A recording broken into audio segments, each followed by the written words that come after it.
Welcome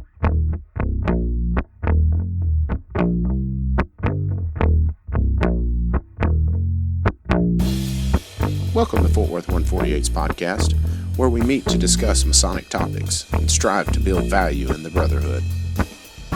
The opinions and statements of the participants do not represent any positions or stance of any Grand Lodge or Lodge and are solely the viewpoints of the participants.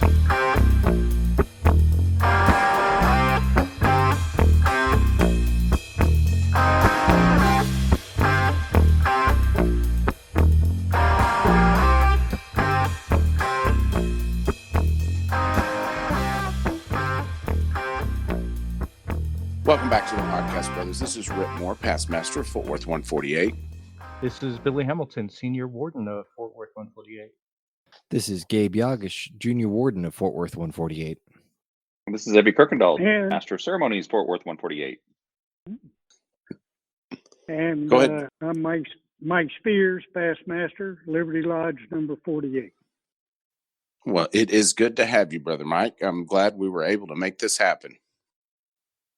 Well, I tell you, I've been looking forward to it. As my preparations got a little more involved, it's always good to go back to the basics. And in preparing to be one of your guests, I've kind of reestablished the baseline for cornerstones, some of which I've known intuitively and some I've forgotten. So this will be an excellent exercise for me. Yeah, it's kind of neat how it came about because Grand Lodge last year, you came up on stage and gave a quick presentation about, you had mentioned if a lodge wants to hear on how to do a cornerstone, just reach out to you and you would do your best to make it out there. I was like, I got to have him on the show. Then I go to Houston Grand Masters Conference and just happened to bump into you, and you were happy to be invited. So I'm glad we made it happen. Well, we have made a concentrated effort over the last 3-4 years, but mainly in the last 2 years, of trying to get the word out across the state and at least get lodges thinking about cornerstones, and then trying to educate the masses on what the process is. So we refined our side of the line. We've generated a lot of documents that we put in the hands of lodges to help facilitate the process, but mainly is meeting with the last couple of years anyway, during the district deputy training period prior to their installation, of educating them, because district deputies are the eyes and ears of the Grand Master out in the districts, and they're the ones that we lean on pretty heavy when there's an opportunity to put one of these programs together. So, yeah, well, I think it's good. Yeah, I think it's going to make a great episode. So before we get too deep into cornerstones, we'll hit on this discussion question real quick, which, I mean, it seems to be the buzz. We're about to reopen the state, and I was curious what your guys' thoughts are on if you feel attendance will go down, up, or stay the same when we get back to the new normal. I don't mean right after it's open, maybe a few months down the road. Well, I believe it's going to go down, since attending lodge for many of us is a habit. Mm-hmm. We've got a set date on our calendar month after month after month, and after a while we don't even have to put it on the calendar. We know on this date and this date there's meetings to attend, and we go. So it's the fact that once you break that cycle of going to lodge, then not going to lodge will be the new normal for some, especially those marginal members who maybe are not actively engaged as an officer or a supporting member. You know, may take them a year or more for some of those brothers to come back. And then it'll be because of whatever they replaced the time they used to go to spend in lodge has changed. And then they'll remember, oh yeah, The lodges are around the corner or down the block or over the hill, and they're still meeting, and I can go back.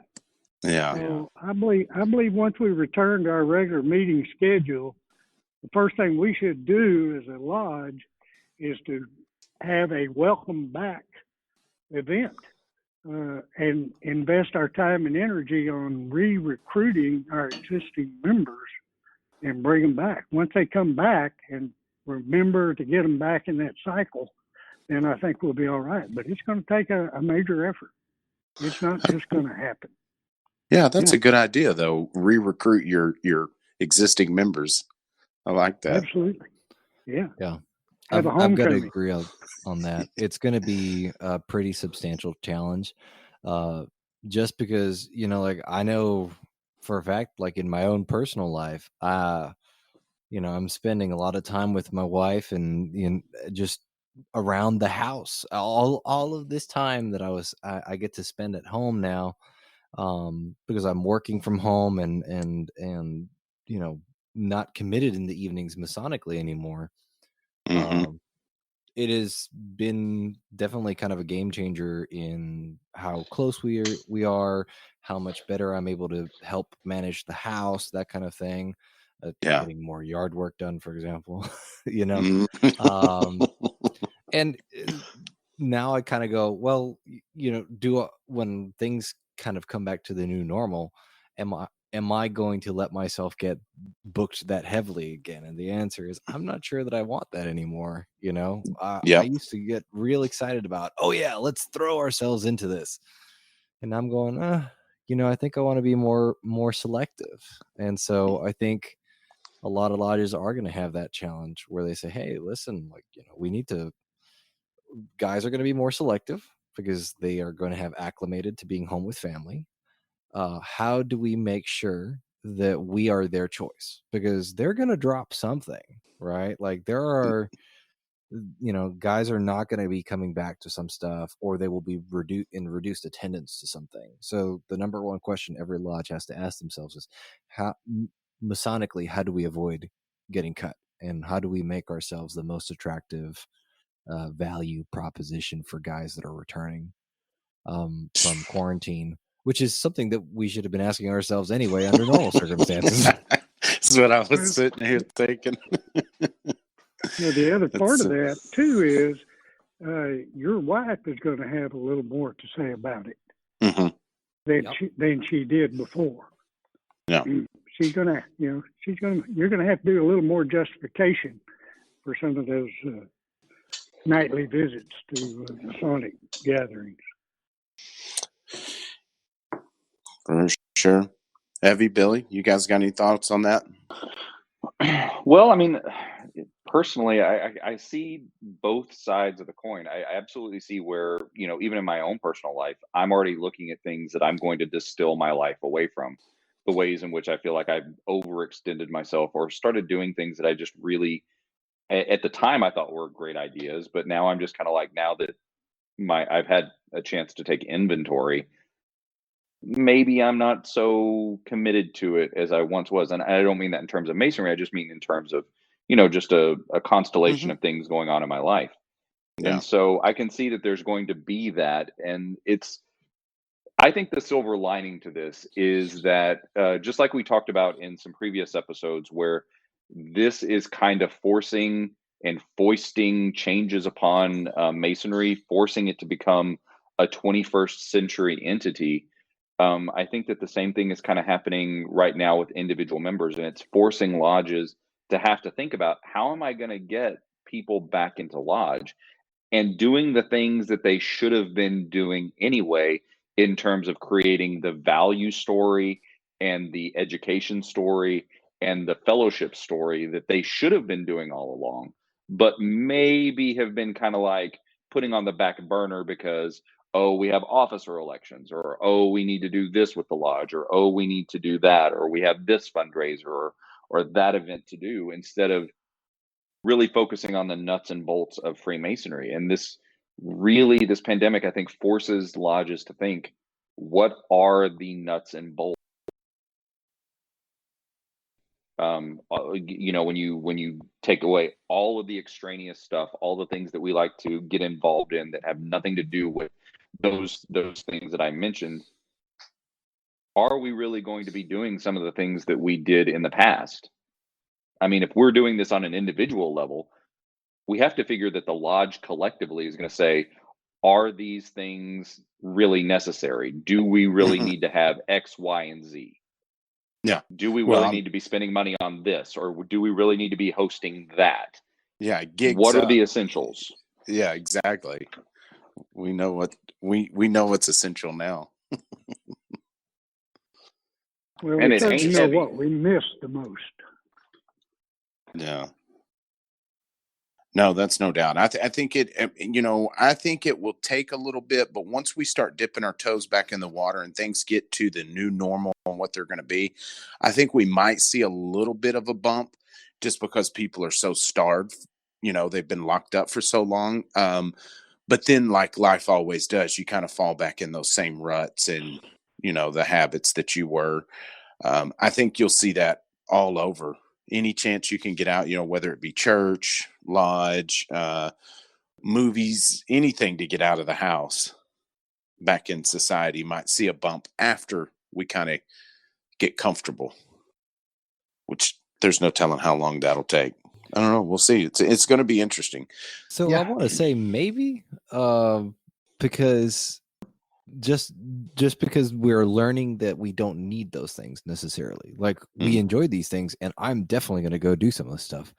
But I think we're also learning that a lot of this can be done complete. Like we never needed those structures in order to enjoy those things necessarily. Yeah.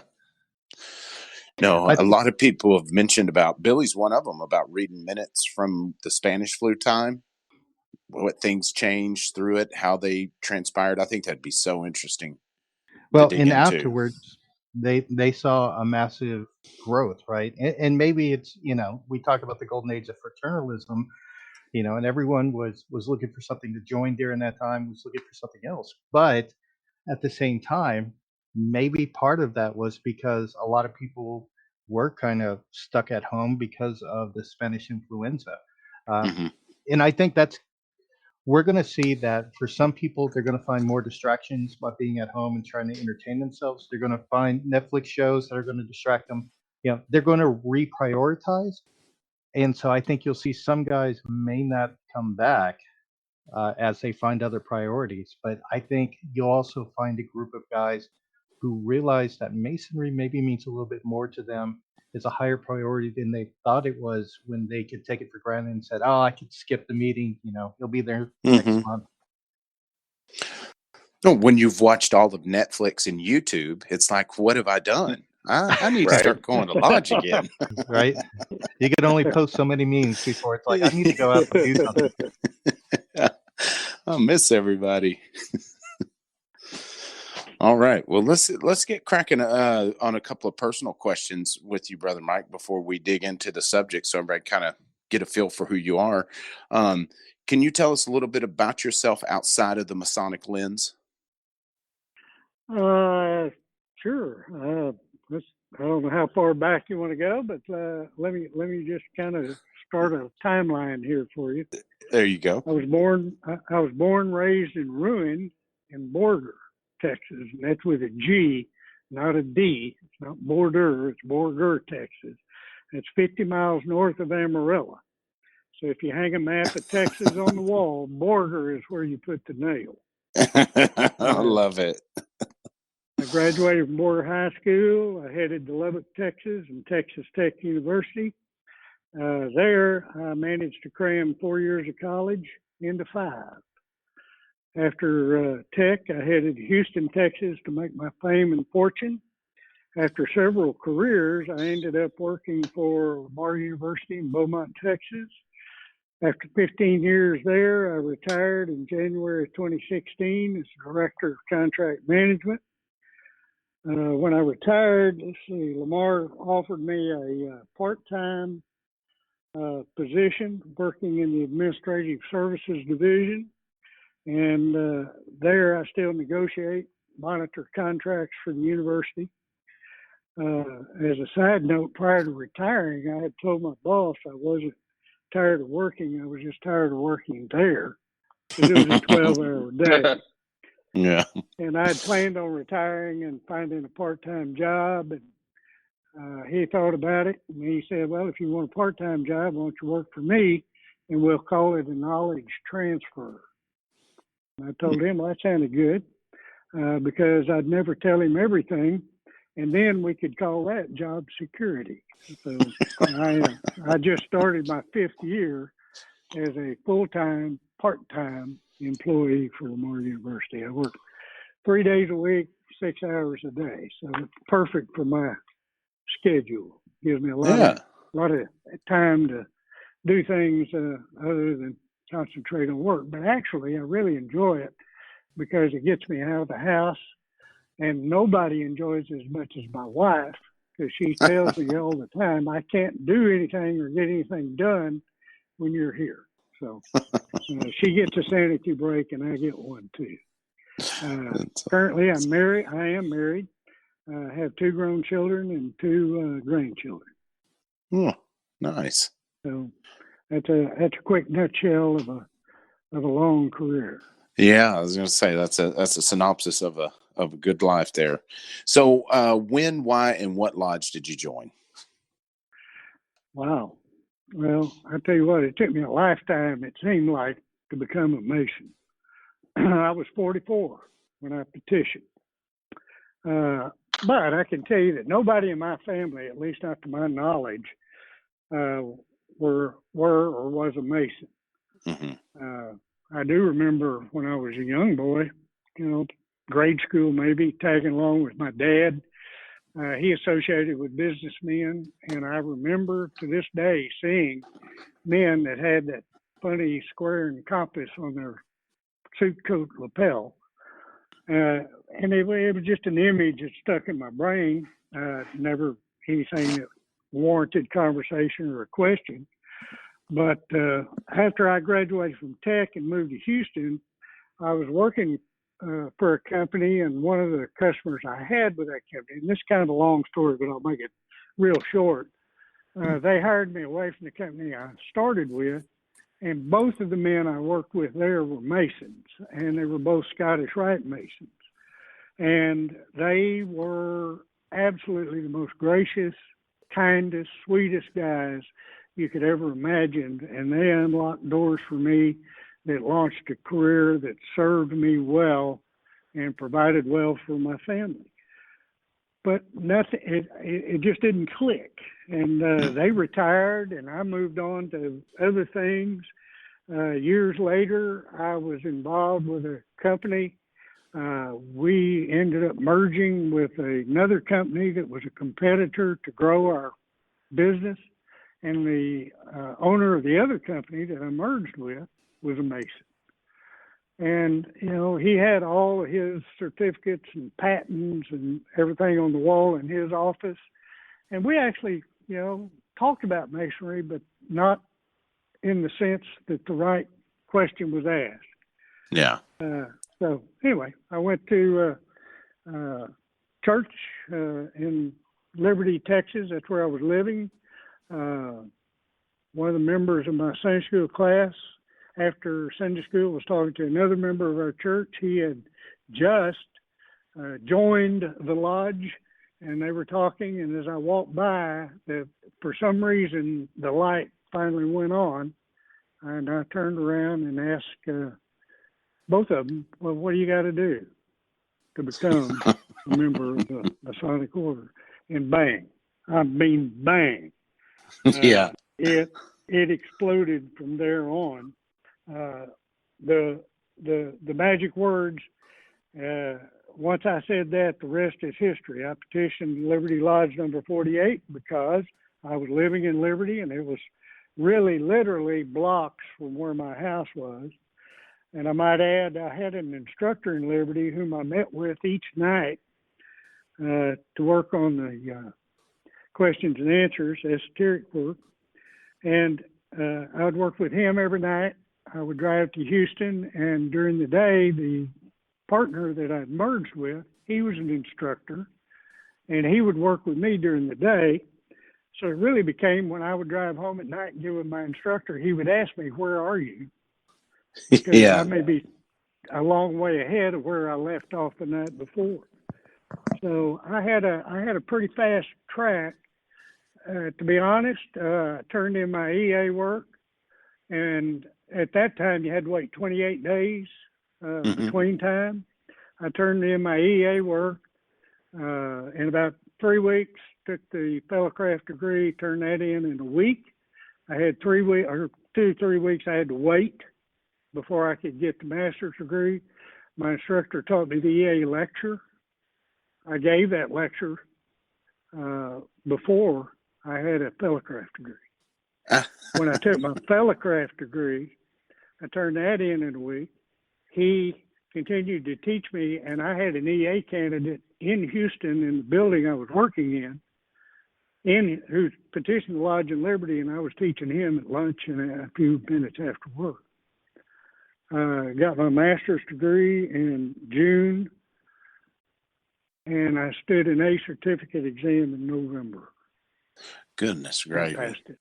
So it was a fast track. I had a lot of work and a lot of time to make up, but Liberty Lodge has been a great place to be. It was established in 1848, chartered in January of 1849, and is just covered up in history in this little town. Liberty was a Spanish land grant, one of the early adopters into the Republic of Texas. So Sam Houston had a law office about 2 blocks from where this lodge now sits. Oh, that's some real Texas history there. Yeah. So what? It's been a great ride.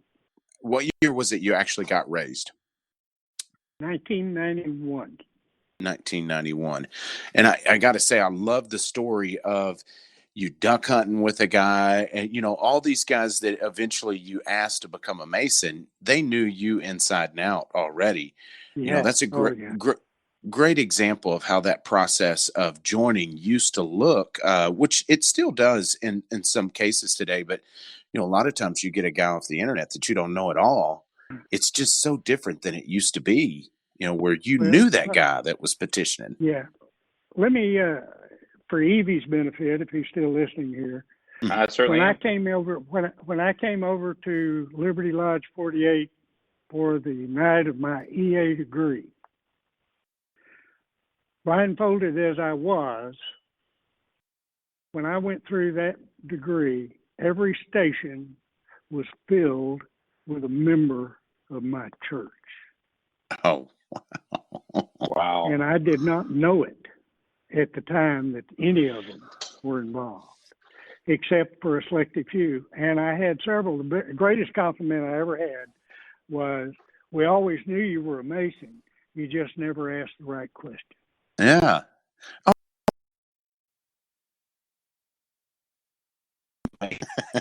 If you'll duck hunt with somebody, you'll sit and lodge with them for sure. You can't wait. Yeah, that's really interesting. So, what offices have you held in your Masonic career? Well, I was one of those fast trackers because the lodge took notice, I guess, of the speed that I went through the degrees, and then the fact that I had earned an A certificate. At the time I took an A certificate, there was only one other esoteric certificate in the lodge. So I ended up, the night I turned in my master's work was in June of 1991, was on the night of the election of new officers for the lodge. And one of the members of our church was elected as the master that night, and he appointed me as his chaplain. So I hadn't been a master mason but a matter of a few hours, and I was the incoming chaplain for the lodge. I held that job 1 year, and the next year I went to the South. So it's strictly because I already knew the work. Mm-hmm. Didn't have to go through any learning process. But looking back on it, it's not the way to go. Wouldn't recommend it. But I did it. So I was chaplain, junior warden, senior warden, master in 1995. Then went back to being a chaplain for a couple of years. And then circumstances warranted the lodge needed a secretary. So I stepped in as secretary and held that job for 10 years. And dropped out. I didn't drop out.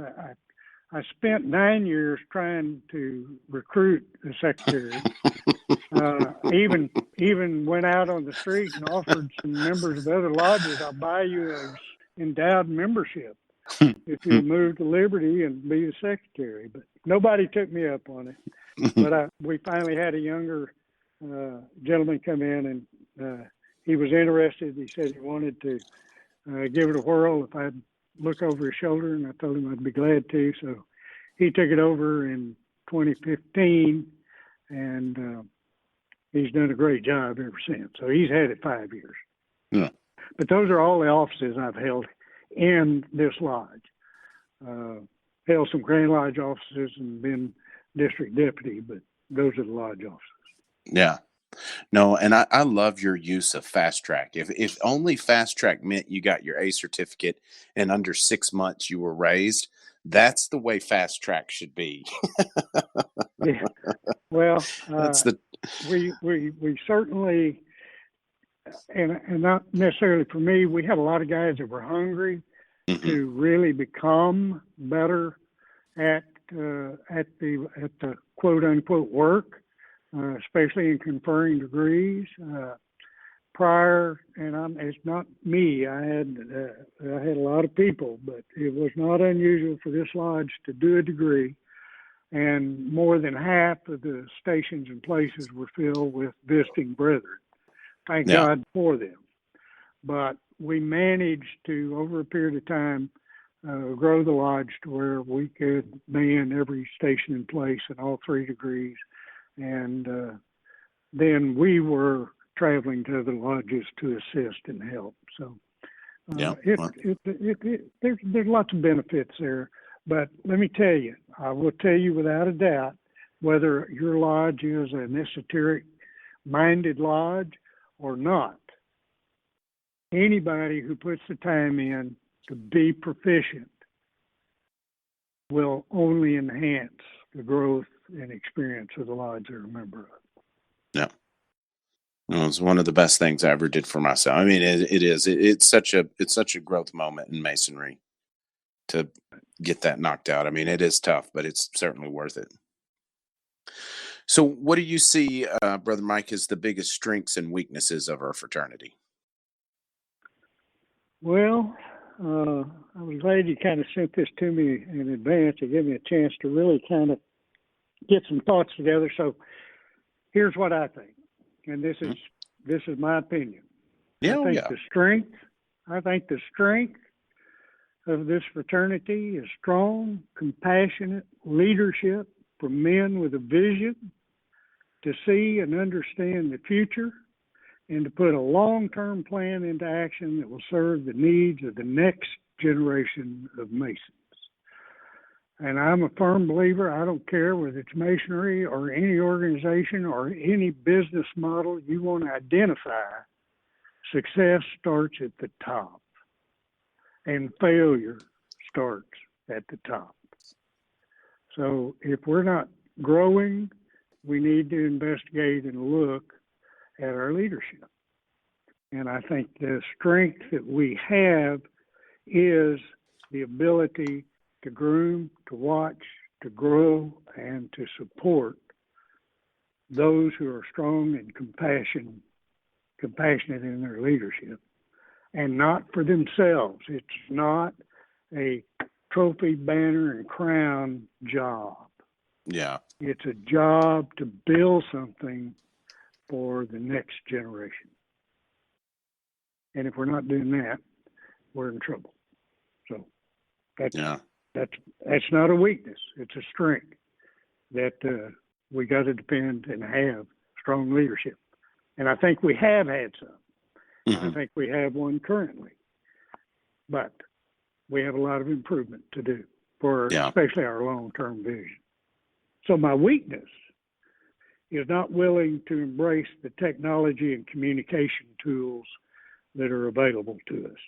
Yeah. We operate the Grand Lodge of Texas on a 1980s, 1990s business model. We need to understand that our members who are in their mid-30s are digital natives. They have never not had a computer or a cell phone. They're wired differently, and technology is intuitive to them. We are in the midst of a great information/communication divide in the world and in Masonic leadership. And by that, I mean I've got members in this lodge whose last touch with technology is when the phone went from a rotary dial to a push button. Those technological goodness. leaps. You're right. And once we embrace change, the direction and significance of Masonry will explode. We have the correct toolbox for life skills, but we have not employed the current delivery vehicle to push our knowledge and history to a younger audience. Oh, that is a great summation right there. Because we have the toolbox. It's timeless. The toolbox is timeless.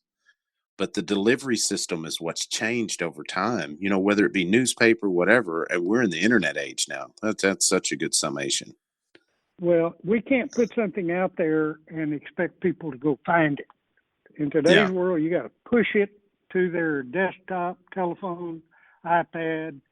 You got to deliver it to them, so that the only choice they have to make is to accept it or reject it. But if you're waiting for them to go find it, that's why emails don't work anymore. That's why websites are ludicrous. It's all push. You got to deliver. So that's my opinion. Oh, I like it. That's definitely a wise one. And it's going to happen no matter what. But we don't seem to be embracing it as fast as we need to. I always tell everybody, if you don't accept change, it's going to steamroll you, because it's going to happen with or without you. Yeah. So you might as well embrace it, figure out how to utilize it, and get on board. Yeah. Maybe that's something good will come out of all this, because we have been utilizing technology a lot more to keep things somewhat normal. A lot more in the last 10 or 11 months than we have in the last several centuries. So. Yep. Yeah, that's for sure. Especially now that we all have to stay at home, it leaps and bounds. Yeah. Oh yeah. If there's anything that has caused us to open our eyes, it's this. I've got 5 different venues on my phone and computer to do video conferencing. I've got Zoom. I've got Microsoft Time. It's Facebook video. It's everything. And before, we didn't do that. You're going to see a lot of things handled now on video conferencing that's going to be done and over with before you could go out and get in your car and start the motor. Yep. To go somewhere. Well, and I think one of the things that we have to pay attention to is that technologically, a lot of the things that we have not been trying out and that we have not been experimenting with are things that we haven't tried simply because we said we couldn't and we thought we couldn't. And I want to give, I'm not going to disclose the name of my company or anything like that. But I work for an architectural firm, and one of the ways that we measure productivity is we call it a usage percentage or a utility rate, right? And the way that we do that is, hey, every employee is scheduled for 40 hours a week, and things like vacation, sick time, non-billable hours, right? We call those general office hours, where you're just sitting in the office. Right. We take those, we don't count those towards we say, okay, those are part of those 40 hours, but they're not part of our productivity rating. But any hours that we spend working for clients count towards that, right? And my office normally hovers at around a 70% productivity rating, where 70% of our 40 hours per person are billable, and our target is 74. We started off quarantine and working from home at about that rate, and after a couple of weeks of being quarantined, we have been operating at over our target, and from week to week, we have had a couple weeks where we've been operating at 80% productivity, right? Wow. So our productivity has actually increased. And prior to all of this, I had asked my boss, well, so what's our company's work from home policy? And I asked this ages before we even had to worry about the virus, right?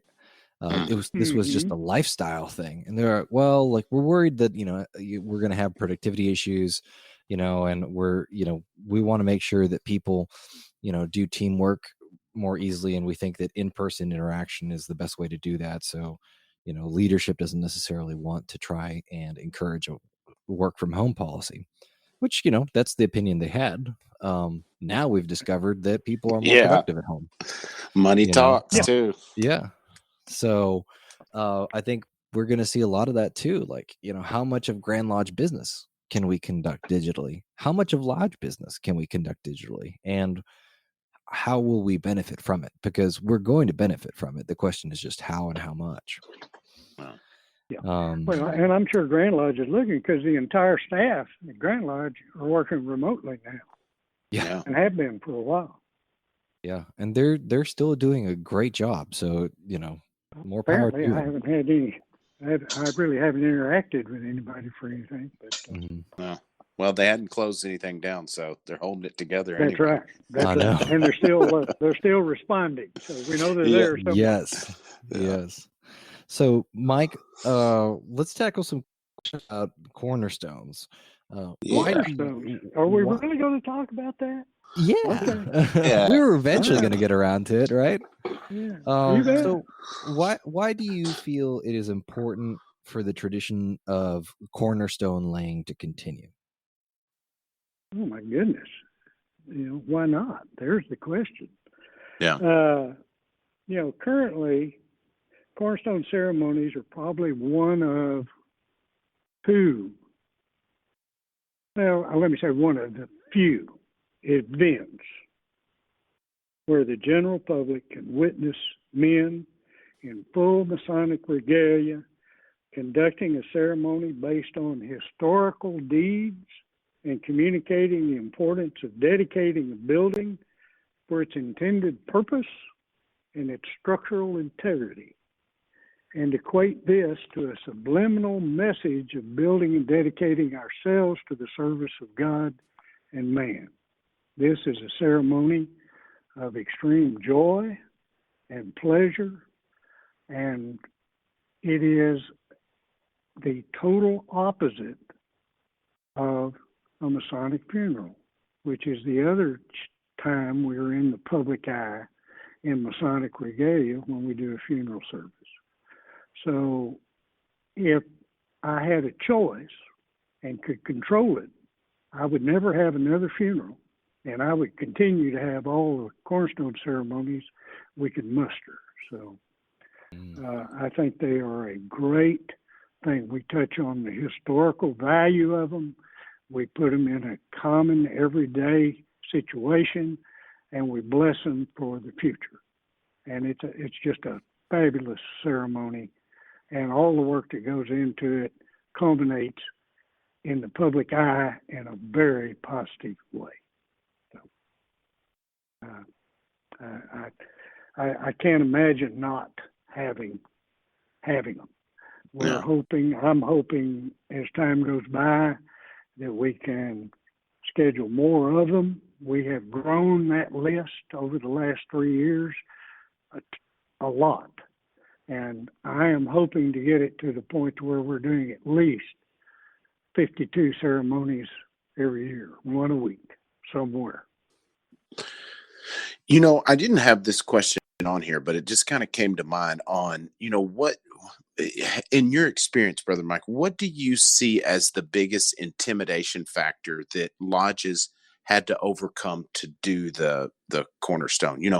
Like what kept them from doing it that they finally overcame?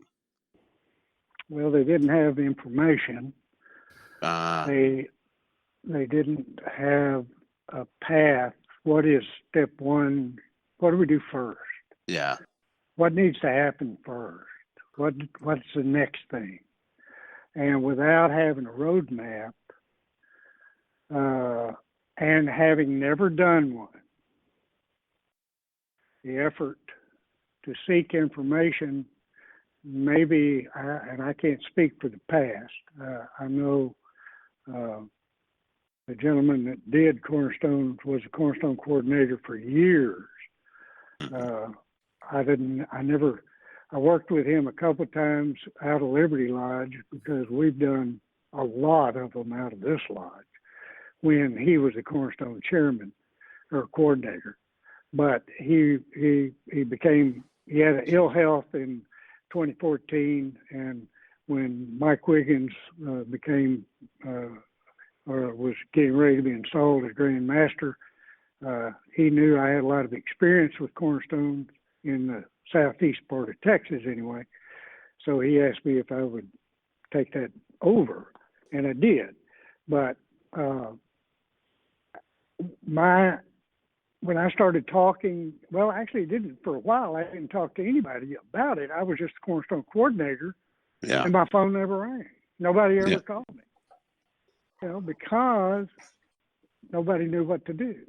So that's when we put the plan in to at least start knocking on the doors of the district deputies and educating them. And they're a legacy, because even though they're a deputy this year and they go out next year and new ones come in, they're still in that mode of understanding the process, at least step 1, 2, and 3 Yeah. of getting a cornerstone done. And if they've ever done one, then they're experts.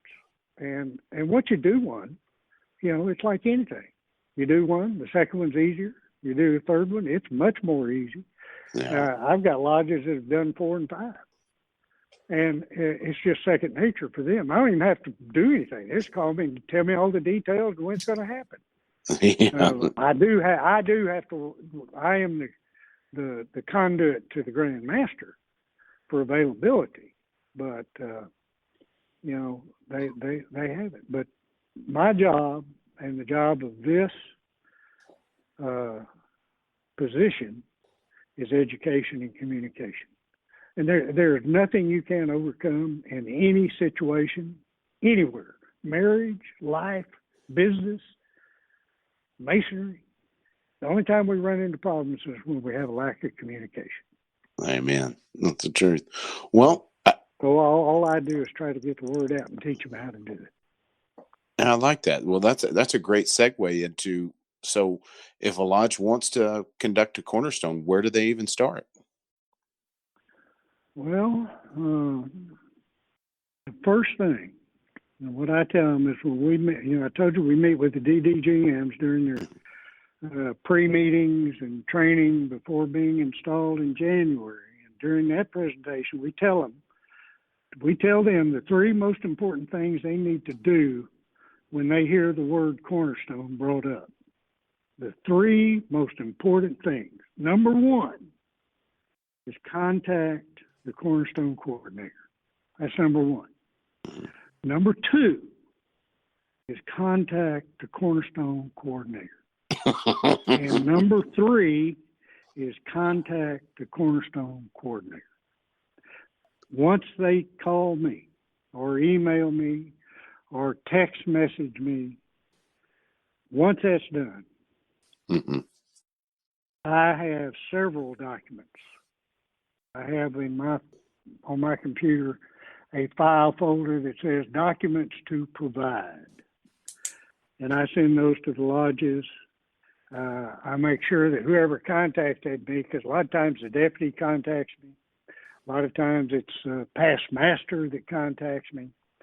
But whoever it is, when I respond, I'm going to respond to the district deputy, the master, worshipful master of the lodge, the secretary of the lodge, and and whoever contacted me originally, whether it was a past master or just a member of the lodge. Sometimes it's the senior warden, but I let them all have those documents because that gives them a roadmap to plan the ceremony. And those documents have everything from Article 178 out of the Grand Lodge Law Book, has a document with all the proper artwork.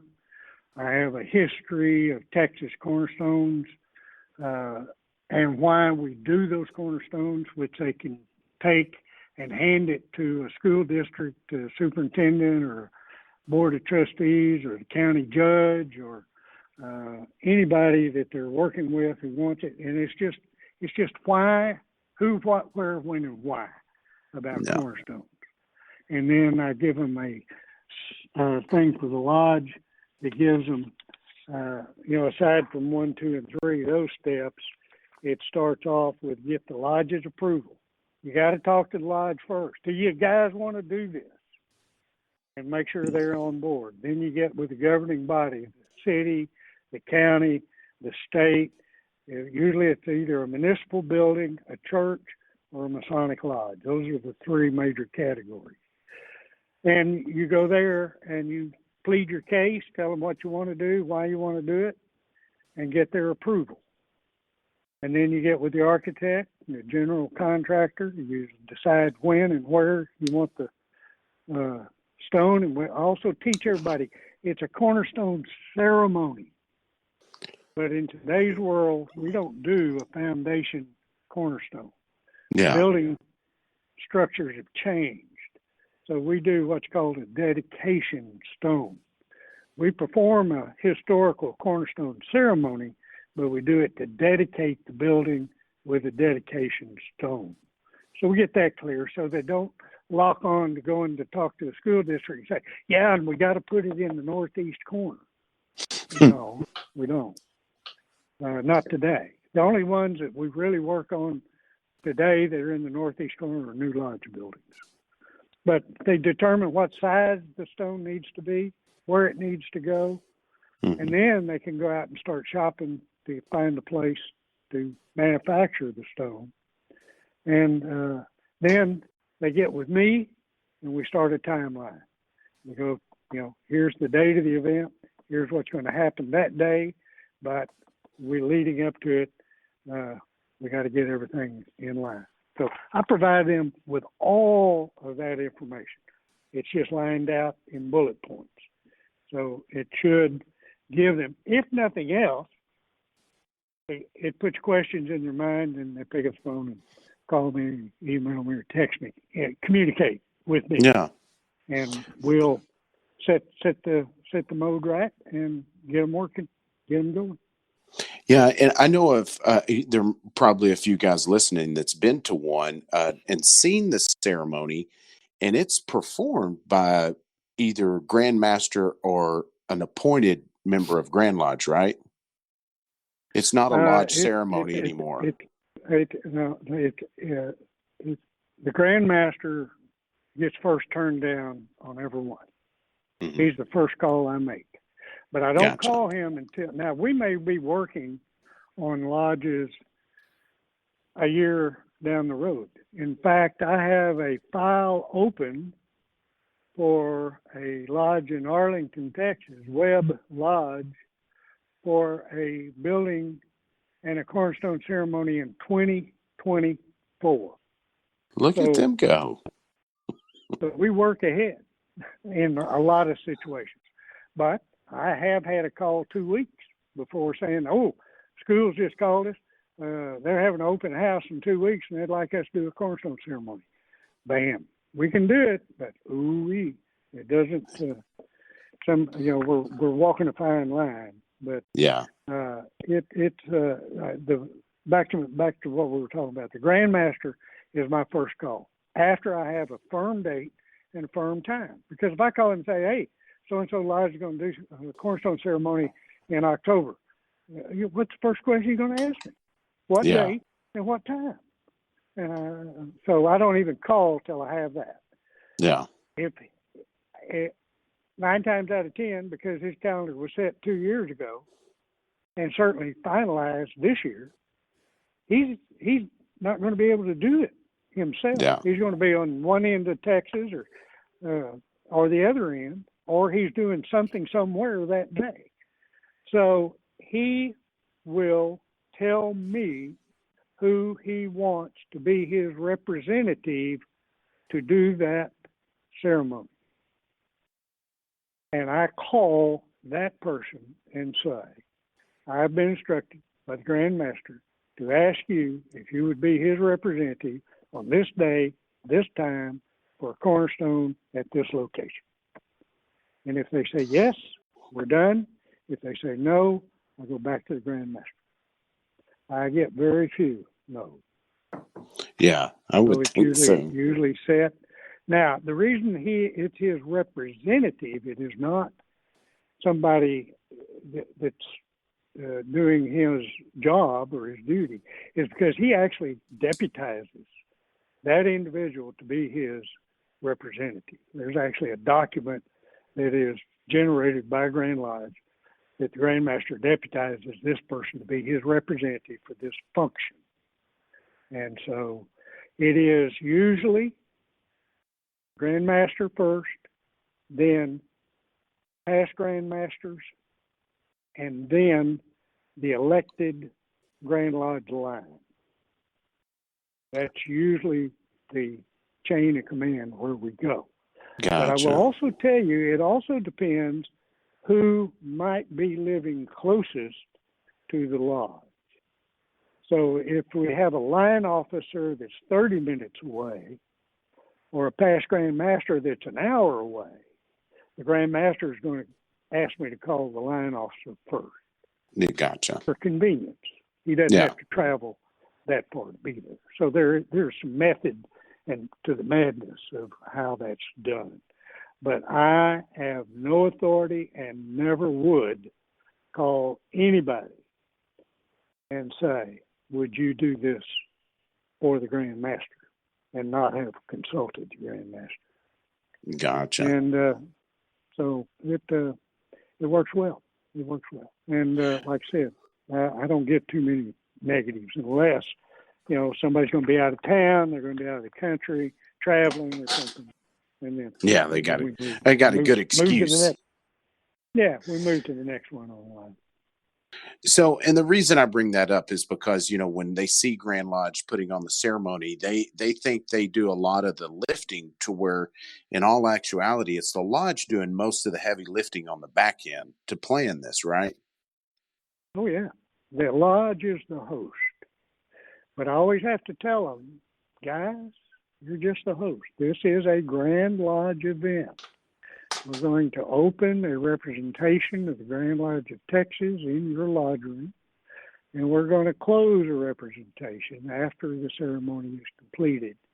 And it is a lot of work for a lodge, but there is the one thing that's nice about it is everyone who pro-tems or sits in a station or place, whether you're a Grand Lodge officer or a past master, or one of the 3 offices that does not require you to be a past master. There's 17 offices and stations of the Grand Lodge.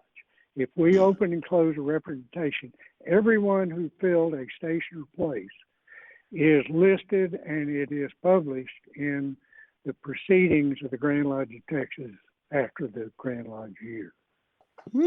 So if you were the pursuivant or the grand musician in the lodge, when we open the representation of the Grand Lodge, your name is put in that proceedings as you're pro-temming that station or place for that event. And, it's just a little prestige. The lodge gets a little recognition for it.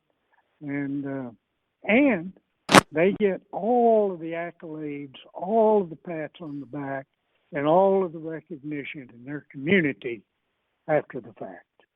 Yeah. Because we're gone. We're gone. Except for your deputy and the members of the lodge. Yeah, yeah. So when they're planning this thing, like let's say for instance, a school is where I've been to quite a few of them, and pretty much everyone I've been to has been to a school. They're going to be handling all that through like the school board, or would it be superintendent that they're going to be communicating with typically on that kind of stuff? Well, yes and no. If you're in a school, a lot of lodges get contacted by the superintendent, or they may be contacted by the principal of the school that wants to have the ceremony. Mhm. If it's a city, they may be contacted by the city manager or the mayor, or it may be one of the city council members. If it's the county, they may be contacted by one of the county commissioners, or it could be the county judge. But, and I tell all of them, you may be contacted by one of these people. They may be the higher up dignitary in that situation, but you must ask and get the board of trustees at their regular meeting to accept and vote yes to allow us to do this ceremony, so it's in their minutes. Same thing with the city. The mayor or the city council member or the city manager may want it, but you want the city council to vote on it and approve it and put it in their minutes. Same with the county. County judge or a county commissioner may want it, but you want the county court to approve it and put it in their minutes. And let me tell you why. There was a situation once upon a time where a superintendent asked the lodge to do it. The lodge went to work. The lodge went to all the expense. They paid for and obtained a cornerstone. The lodge, the school board had decided to have an open house and have all this. And when the superintendent told the board of trustees that they would also like to have the lodge do a cornerstone ceremony, one of the members objected. The board of trustees would not approve it, and it never happened. Oh, goodness. Oh, Because man. the superintendent and the principals answer to the board of trustees. They're the governing body. Yeah. The city council is the governing body in the city, and the county court of law is, the county judge and the county precincts are the governing body for your county. Yeah. You don't do it without their approval. No, and I could see how that could be a little bit intimidating as well, but it sounds like, with the proper communication and education, you'd be ready for something like that as well. Well, always, if a superintendent asks you about doing it, and you say yes, however, we would like the board of trustees to approve it, the superintendent's going to be glad to take that for you to the board of trustees and present it. If he's in favor of it, they're going to approve it. The issue is not whether it's approved or not approved. It's a communication factor you need to ask. And then they'll approve. I've never had one turned down, except when we didn't ask. Yeah, when you didn't ask, that sounds like the MO, Murphy's Law kicking in. Mm-hmm. When you were talking, you'd mentioned many times about them reaching out to the lodge to do a cornerstone. Is it proper protocol, or would it be improper for us to reach out to them if we knew a new school was being built or something? Oh no, absolutely. We need to be taking the initiative, and let me tell you how soon that needs to happen. I tell lodges, I tell the district deputies when I talk to them, keep your ears open in your community. And when you hear in the news that the school district, the county, or a church let's just use the school district or the county is going to put on a ballot and ask to have a bond request passed to build a new fire department, sheriff's department, school, because they all have to go through the bond process. Once they get a vote of approval, that's when you go knock on the door. Gotcha. Because So you know it's coming. Yeah. Once that sucker's approved, you know, it's coming down the road. Yeah. Now, you don't have to go to the school district yet. If you know the superintendent or you know somebody on the school board, that's what you need to go to them and say, hey, y'all have this bond issue. And let me tell you another advantage real quick. If you get in on the ground floor, you can ask them to include the cost of the cornerstone in the building project. Oh. And that $400 or $500 stone cost is minuscule in the cost of the project. Yeah. But if you come later and ask for it, they won't do it because the cost of having a change order is horrendous. So I've got a lot of lodges, especially down in this part of the country. We've got one school district that's outside of Houston. They've done 6 cornerstones in the last 2 years, and the lodge has not paid for any of them. Oh, wow. Well, that's the way to do it. But the project manager that works for the school district is a member of the lodge. That does help. So he asks, and he always gets them to just include a $500 building addition to pay for the cornerstone to go in the building, and they approve it because $500 in the scheme of several million is nothing. Yeah, well, it's like my grandpa always said, you know the answer's no if you don't ask. That's right. You might But don't well wait ask. because a lot of schools, especially in towns where they've never done one, they don't know. They don't have a clue. So you got to go talk to them. Yeah. Talk to me first, and then go talk to them. Yeah, absolutely. Because I'll give you the tools to take. Yeah, to get the information to answer some questions. Sound like you know what you're talking about. Yeah, because that can be intimidating as too, not knowing the process on that. Well, yeah. So well, the biggest thing I get from most lodges is the northeast corner of the building faces the garbage dump. The northeast corner of the building is way on the other side. Yeah. Because we talk about it as a cornerstone ceremony. And I drill and drill and drill. It's not a cornerstone, it's a dedication stone. Anyway. Gotcha. Yeah. And it could go anywhere for that matter, right? I mean, in the entrance of the building. Anywhere. My suggestion is, what you want to tell them is, what we would prefer is that it be near the entrance of the building about eye level. Yeah. And they always say, well, what size does it need to be? And I said, well, that depends on the architect, but suggest that we would prefer about 24 by 24. Why 24 by 24? It fits the grout line on brick or stone. A lot of these buildings today are built with cinder block, but it's decorative. But the grout line falls on 24-inch centers. Gotcha. So 24-inch cornerstone, all you have to do is cut into the grout line. Makes sense. Yeah. So when it comes to the day of the event, you had mentioned opening up a representation of Grand Lodge. Is that on the lodge to make sure there's members there for that? Because I know you have to be a past master or a sitting member of Grand Lodge in order to even participate in that, right? Except for 3 stations. There are 3 Grand Lodge officers that do not require you to be a past master.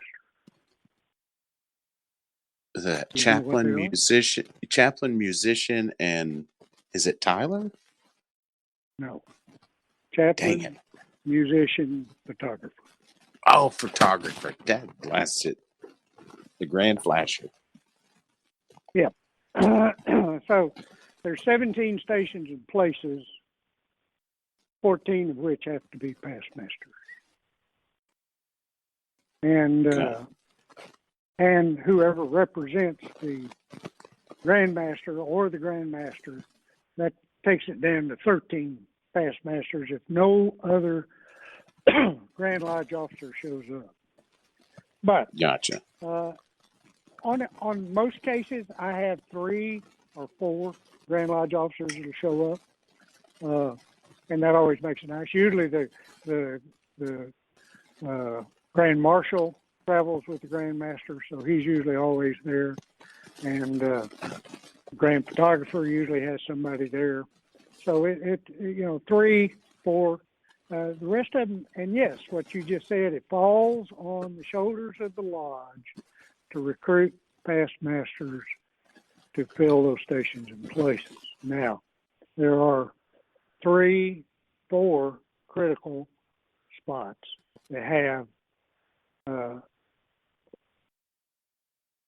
discourse with the with the Grand Master in opening and closing. That's the junior warden, senior warden, junior deacon, treasurer, and then the chaplain.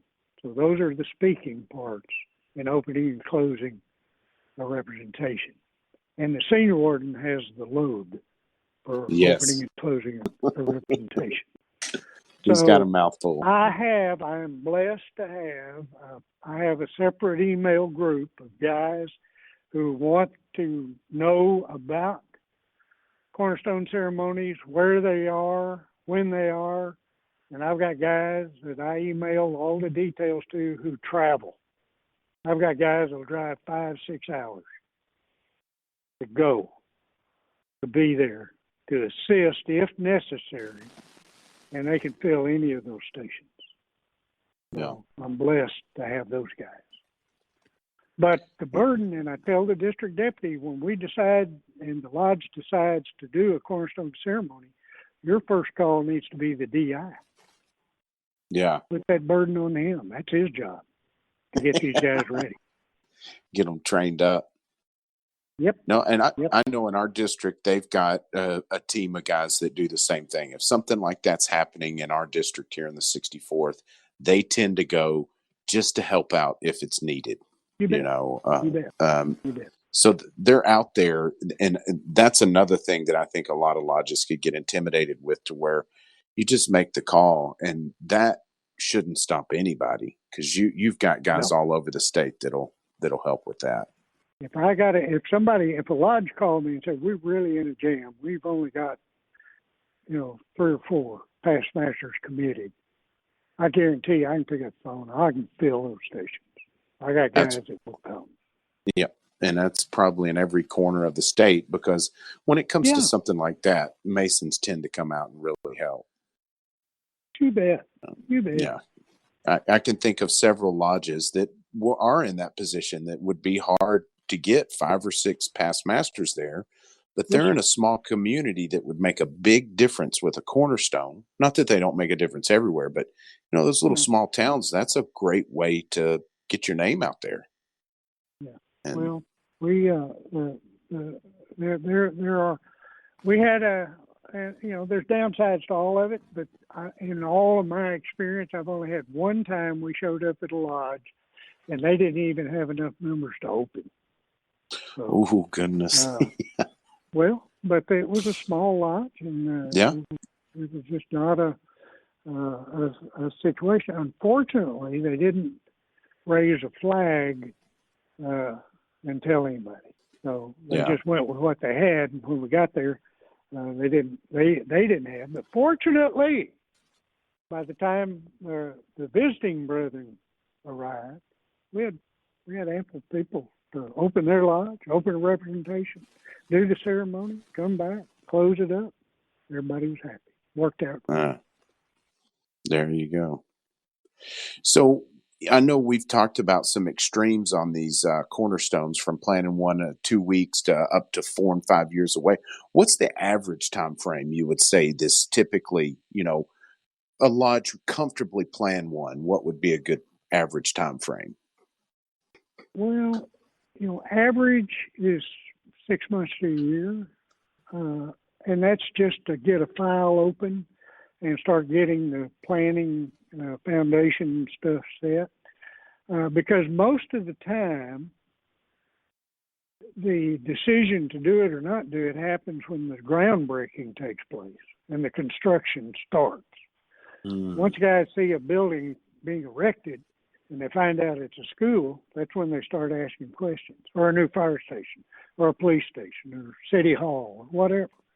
So the construction is usually, by then at least it's about 6 months away. So we get plenty of time to do it.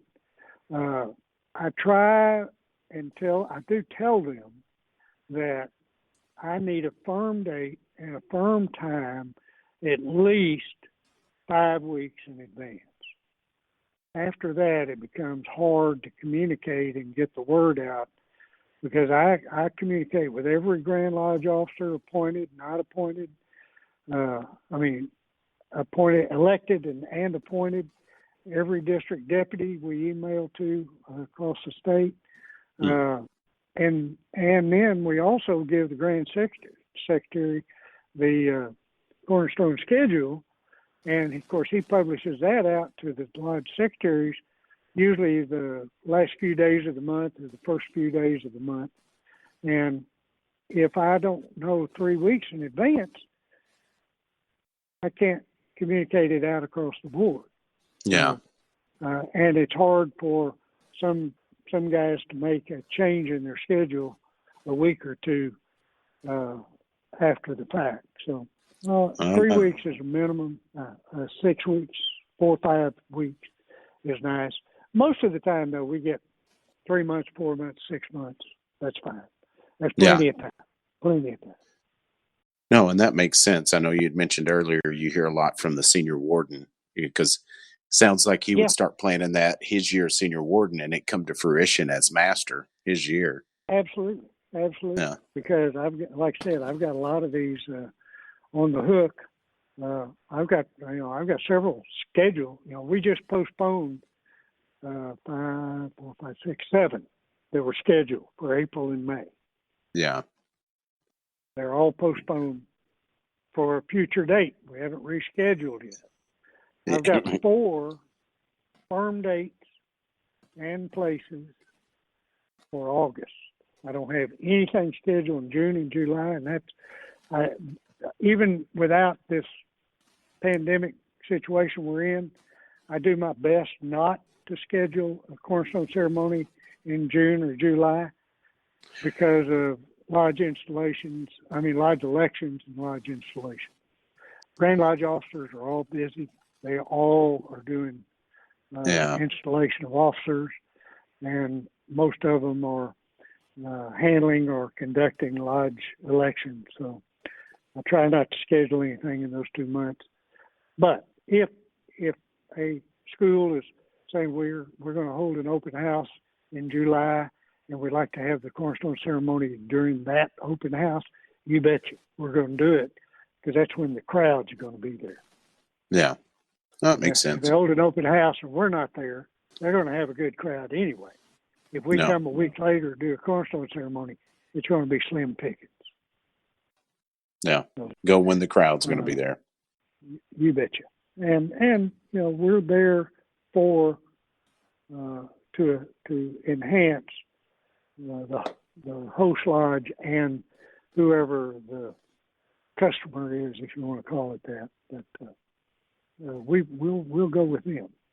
Yeah. I do make some changes to we try to encourage, if we're going to do one in July, August, September, we try to encourage that they set the date for the ceremony after the building has its certificate of occupancy, so that we can go indoors.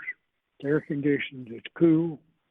We do the same thing in the winter. If it's going to be January, February, or March, we try to wait till they get their certificate of occupancy so we can go indoors where it's warm and out of the weather. So, again, we work with the school district, city, state, county, and what their preference is what we're going to do. Yeah, no doubt. I mean, it would be their time schedule. Yeah, you betcha. So I know I've got a question here about pitfalls, and you had mentioned earlier about make sure you get permission from the the governing body, not just the superintendent, but the trustees and things. Are there any other little tips or pitfalls like that a lodge needs to prep for or should be aware of? Well, yeah, a couple of things. And I'll be a little bit redundant, Hmm. but some of the pitfalls that reoccur over and over. One is the host lodge doesn't engage other lodges to participate. If you're in a district and you have a Master Guard and Secretary Association, you ought to have every lodge in that district at your lodge the day of the event to participate and be a part of it. And draw on their past masters to fill the stations and places. Yeah. So get everybody involved that you can. Not engaging the DI and actually practicing for the event. Yeah. Some lodges, by the time we get there, they're cold. A lot of lodges forget and they don't ask about time capsules. Now, we don't provide, it's not part of our commitment to provide a time capsule, but the Cornerstone ceremony has a portion of it dedicated to a time capsule, if in fact there is one. And it's good if we can know about that in advance. Yes or no? Is there going to be one? Yes. If there's not, then we won't worry about it. We won't address it in the ceremony. But it does affect the treasurer of your lodge. If you, or who the treasurer is pro-timing the Grand Lodge treasurer. Because if you have a time capsule, it is the treasurer's job to pass it around among the attendees to the ceremony to collect items for the time capsule. Yeah. If there's no time capsule, there's no need for the treasurer to be part of the ceremony. So that's a pitfall. Some forget to do that. Yeah. And some forget to ask that the architect or the architect's designee be at the ceremony. Because part of the ceremony is presenting to the architect or his representative or her representative the actual working tools used in the ceremony. They're handed to the architect as part of the ceremony. Oh, that's neat. A lot of times it's a scramble because we get there and nobody knew about it, nobody asked about it. Therefore, sometimes we just have to pull somebody out of the audience and say, "You are now the designated architect." Yeah, that's interesting. You don't have to say anything. No, and I've been like, to. Oh, go ahead, Mike. I'm sorry. No. I was just going to just say, the better prepared we are, the better we look in the public's eye. So. Yeah. No, I was going to mention that I have been to a rededication ceremony of a cornerstone. It was the Coliseum in or the Stockyards in Fort Worth, and they had a time capsule there that we took out and saw some really interesting stuff, and we put a time capsule back in. But that was such a neat little additive because, the artifacts we took out were some coins, a little newspaper. It was some neat trinkets, but just the energy that brought, thinking, oh man, they put that in that box for us to enjoy. It was neat. I have not had that. Yeah, go ahead. That's all I've got. That was just really neat to add to that. I have not had that experience of witnessing the opening of a time capsule, but I am very close to a member of the Texas State Historical Association. And she has told me if there is ever a opportunity when you or we as a lodge are involved with a cornerstone ceremony, or there is a opening of a time capsule. If I will notify her, she will have an entourage from the state of Texas come to the event and be present Oh, nice. to witness the opening of the time capsule, because that's what they do. But we don't remember, we don't think about that. Yeah. But that would be, that would just add to it. When you could say we're going to open this time capsule and introduce the members of the Texas Historical Association. Yeah. That's a pretty big group. And so anyway, it just adds more credence to it. Does the word communication mean anything? I think we've got a theme. Yeah, I do. That's my big word. Yeah. So where are they going to, because it sounds like you're the man to contact. Should they get your contact info from their DDGM, or are you in the Grandmaster's contact book? I am in the Grandmaster's directory. I don't know if it's been published this year or not. I haven't seen one, but I am in it. But all you have to do is call the Grand Lodge office. They'll point you my direction. And I'm going to say this, I may open a can of worms. If I do, well, shame on me. The Cornerstone Coordinator is Cornerstone Coordinator. There is no committee. Yeah. So I'm it. I'm all you get. Now, I have an assistant co-coordinator, and that's Al Holloman. Al is my traveling guy. He goes everywhere. Bless your heart. And I do all the background work. I do all the setup. I do all the preliminary. I keep all the records. I get all the forms filled out and make sure we get them back from the lodges when we do the ceremony. I get those filed with the Grand Secretary for the Grand Master's report at the end of the year. That's my job. I'm the guy that handles all the details. And Al is the guy that runs the roads for me. He is also, and if you, when y'all were talking to Craig Enderley on the Grand Lodge website, if you go to resources and you kind of page down a little bit, there is a tab for Cornerstone. Oh, and when excellent. you go there is a slide presentation that was put together by Craig and Al. Al actually narrates it.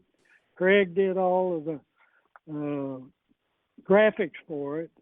And Jim Fisher, who has a background in broadcast journalism, did all the splicing and editing and putting it into graphic form. And it is an excellent tool on the Grand Lodge website. You can go there and click on it and look at it. There's 26 pages. It's a slideshow, PowerPoint, whatever you want to call it, but it's just full of good information, and that'll help you too. The 3 documents that are required by the lodge for the representation as a call meeting of the Grand Lodge of Texas are also there, and the instructions, because you have to fill those out, fill out the pro tem sheet with all the names of who said in what stations and places, and all that has to come back to me, and the copy goes to the Grand Lodge so that those can be filed for the Grandmaster's report, and again, to ultimately end up in the proceedings each year. Gotcha. Well, I think the last question I've got, pretty simple, straightforward. Aside from the stone and all that stuff that they get through the normal process, is there anything a lodge would need to have to conduct this ceremony? Do the officers bring all the tools and equipments they need, or does the lodge provide those as well? No. The Grand Master or his representative, when he walks in the door, He's got all of the tools and paraphernalia that will be needed to conduct the ceremony. He'll have a kit. In that kit, he will have all of the working tools needed for the ceremony, enlarged trowel, plumb, square, and level. He will have corn, wine, and oil. He will have a script for the ceremony. And if, and in many cases, the stone itself has already been installed on the building, he will bring what we call a symbolic stone. It's a miniature cornerstone already engraved out. Doesn't have the date on it, but it has the leveled by the Grand Lodge of Texas and the square and compass on it. It'll have AD and AL. It just won't have the date. And it's a miniature that we can use symbolically to dedicate during the cornerstone ceremony. So the lodge only has to furnish the jewels for the senior warden, junior warden, chaplain, and treasurer if there is a time capsule. Other than that, Gotcha. and aprons for guests and visiting brethren. Gotcha. Because that's a ceremony we can wear our aprons at that ceremony. That's right. Oh, absolutely. If it's your lodge, you can wear your lodge apron. If you're a visitor, if you're a DDGM or a former, since there's no such thing as a past district deputy, if you're a former district deputy, you can certainly wear that apron. Otherwise, just members of other lodges would wear a white apron or a past master's apron if they have one. Well, gentlemen, I'm all out of questions. I hope y'all have enjoyed listening. Do y'all have any questions? Y'all been so quiet and observant. No, Brother Mike, you make it easy, actually. You pretty much, we really didn't have to chip in much. He knows his stuff, huh? I've been doing it a while.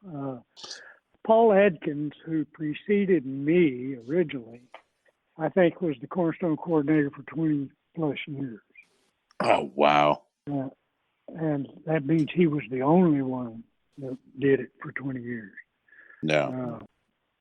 I did it 1 year. I did it for Mike Wiggins in 2015. Then I took a year off and did an unsuccessful run at being the Grand Secretary. And then after that, when I left,